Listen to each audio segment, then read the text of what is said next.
So join me, Ophira Eisberg, on NPR's Ask Me Another, the answer to life's funnier questions. But first, the news.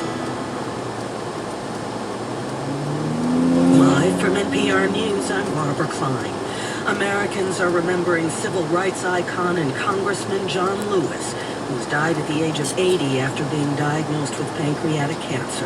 NPR's Amy Held reports leaders from both political parties are paying tribute to the longtime Democratic representative from Georgia. Calling John Lewis his hero, former President Barack Obama said Lewis risked his life for his country, inspiring generations. It was 1965 when state troopers beat a 25-year-old Lewis, fracturing his skull as he marched peacefully from Selma to Montgomery for voting rights. Lewis took his fight to Washington, serving as a Georgia congressman for more than 3 decades.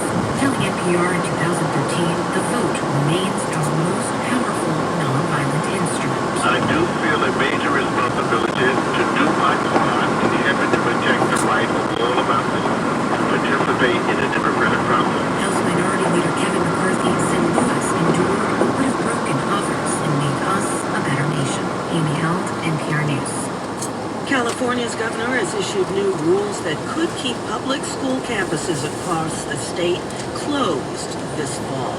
Kyle Stokes of member station KPCC reports if they're to open, counties will have to reverse a surge in coronavirus cases. Governor Gavin Newsom says schools cannot open for in-person classes if their county has been on the state's coronavirus monitoring list in the past 14 days. Much of Southern California, Bay Area, and Central Valley is currently on that watch list. Here's Newsom. We all prefer in-classroom instructions for all the obvious reasons, but only if it can be done safely. The state's 2 largest school districts, Los Angeles and San Diego, have already announced they'll resume classes next month online only. But the governor's order would override plans, like in suburban Orange County, to offer some on-campus instruction to start the new year. For NPR News, I'm Kyle Stokes.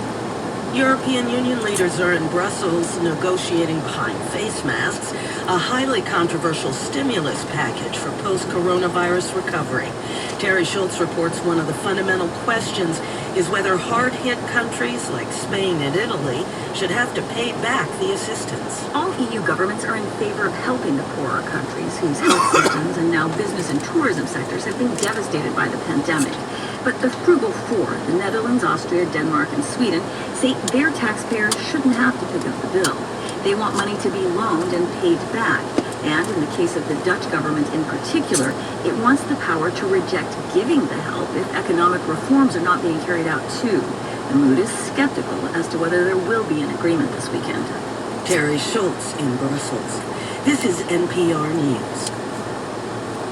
A federal court says the Trump administration must accept new applications for the Deferred Action for Childhood Arrivals program.